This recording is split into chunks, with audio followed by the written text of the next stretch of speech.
The Game Boy Color is a great handheld. It's compact, it's comfortable to hold, and it's compatible with original Game Boy games, and best of all, it's in color, giving some original Game Boy games a new palette. The major drawback is the lack of a backlight or any light source, which means that it is difficult to go back to it when you have devices in your pockets that can deliver over 1,000 nits of peak brightness. The proliferation of the Game Boy line means that there are plenty of mods available to negate the flaw. Since 2008, modders have been building on the idea of putting a backlit LCD into the Game Boy Color. There are dozens of options depending on your preference, and some are so easy that you only need to solder one wire. I have modded a couple of Game Boy Colors and other systems in the past, but the new OLED screen from Hi-Speedo made me want to go all in. This is my new Game Boy Color. It's got an OLED screen, clear shell, silver buttons, and a rechargeable battery pack. And I figured it would be a fun video to show you why I chose each mod and also go over the challenges I faced when installing them.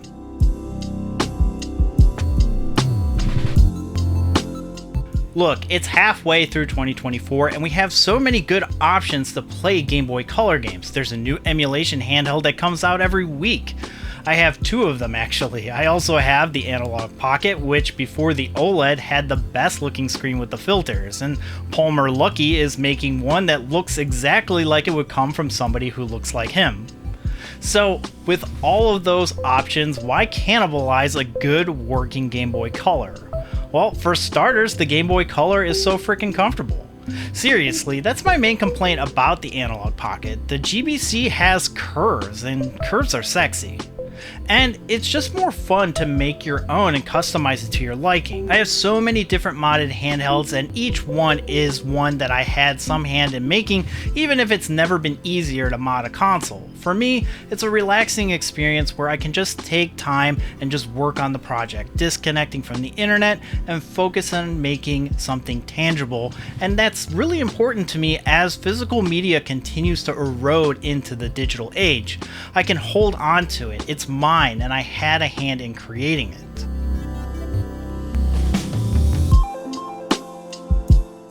Obviously, you need a Game Boy Color. I had one that was severely corroded, and I was actually going to use it for this video, but the audio doesn't work and I couldn't find a replacement headphone jack, so I took another board from a different mod project and I decided to give it an upgrade. I wanted to go for an all-clear build because the US didn't get a clear version. Well, we did with the Atomic Purple, but Japan got a ghost clear one, and that's really nice. I didn't want to destroy the shell, so I bought one online. This is the Funny Playing IPS shell. It was pricey, but you don't have to cut anything, and when you're messing with clear shells, it's important, at least for me, to hide any imperfections, and when you start cutting, it is pretty noticeable.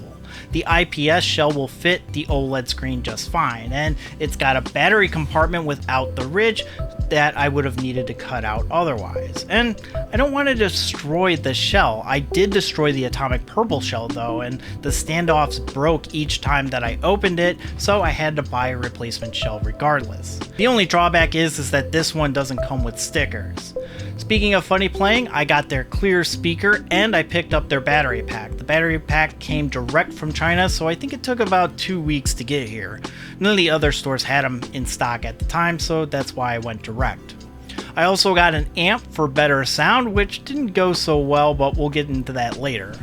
And I got these. These are custom clicky buttons, and they're made by Froggo Customs, and they're really nice. I was looking for replacement button pads because of the corrosion, and I came across these. They make the color more tactile. I didn't think that I would like it, but it's really nice. It makes it feel like a modern controller rather than mushy buttons, and there's not as much travel, so if you want the stock features, it's best to keep it stock, but this is a nice option, and I liked it so much that I got another one. I got some buttons and button pads to go with the clear aesthetic, and someone might say that I should have kept it stock, but I really didn't like the buttons from the color. These are really nice and they got a swirl in them, which means that each set is different, which makes my color even more unique to me. I also got a clear switch and a clear IR blaster. Not sure if I should have kept that one clear, but I'll keep the original round just in case. Then I got a flash card. It's not super necessary for a lot of people, but it really completes the clear look. It's an Easy Flash Junior and it's compatible with Game Boy Color and Game Boy games.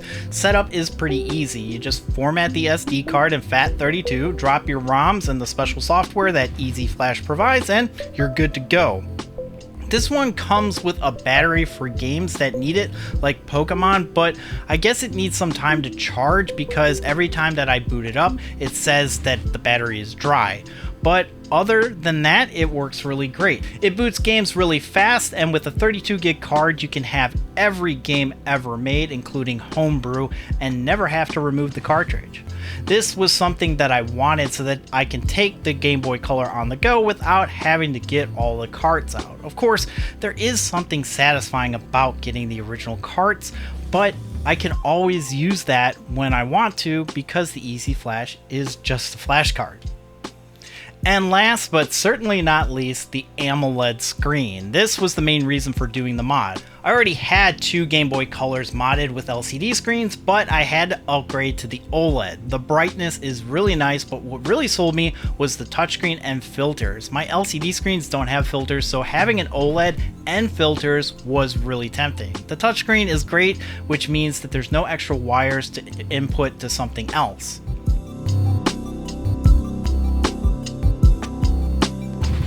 Installation was painless for the most part. Taking apart the color is super easy now that the tri-wing screwdriver kits are readily available.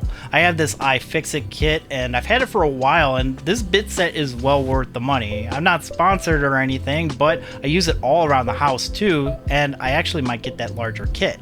Anyway, installation is pretty simple. Most of the mods I got require soldering knowledge, and I'm not an expert, but this is really simple for me. You just gotta take your time, and if you're an older guy like me, getting a soldering station with a magnifying glass and helping hands is a game changer. I did replace the capacitors as well, which are all surface mounts, and those are the most difficult part of this entire process, but once you get into a rhythm, it's a cinch, and there's only 3 capacitors to replace. It's not necessary to do, but I did have the Game Boy open and I'm putting a whole bunch of modern parts in it, so it was just easy to replace them all, and they're really cheap.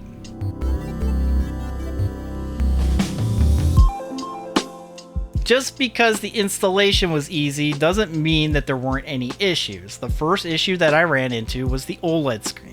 They want to make sure that you test it first and make sure that it works, which means you solder the wire and connect the ribbons and power it on. The glue apparently can damage the OLED screen and they won't take it back if you've already installed it that way. I tested it and the OLED was dead. I checked to make sure that I soldered it correctly and it still didn't work. I tested it in another working Game Boy Color and still no dice. So I reached out to support and they responded pretty quickly, and then they just ghosted me for about a week. But they did come back to me and RMA'd my unit. I just needed to send it back and they promptly sent me another one, and that one worked. The other issue I ran into was the Froggo custom button pads. No fault to Froggo, but my first Game Boy Color I was working on had the board so corroded that all of the buttons needed to be rewired individually instead of on those pre-contact pads.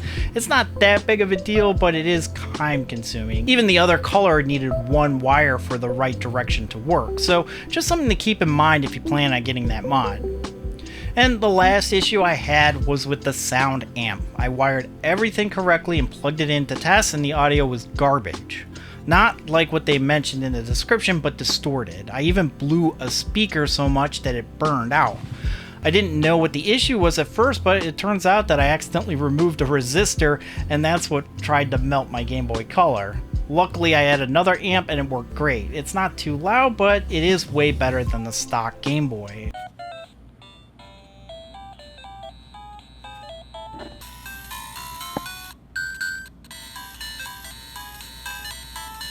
And other than that, installation was pretty smooth.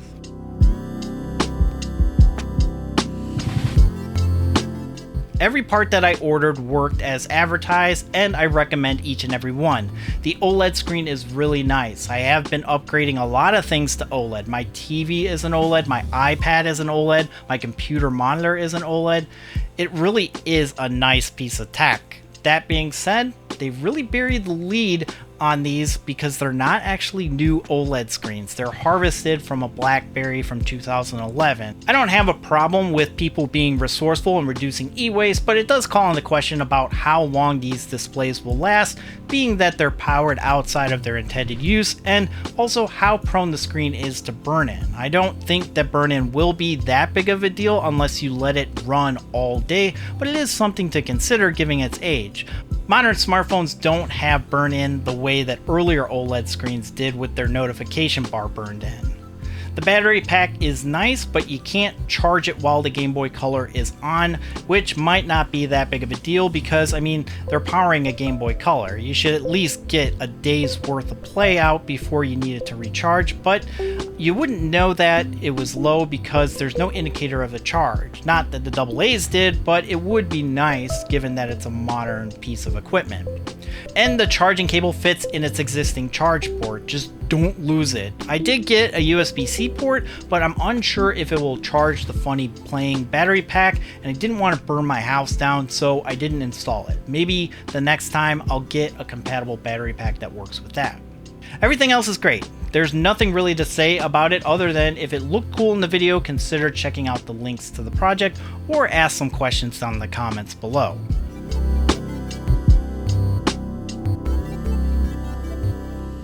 Like I said at the top of the video, there's really not much of a reason these days to mod your Game Boy Color if you just want a modern screen, but it was really relaxing to just tinker away at this project, and it helped me step away from YouTube for a bit.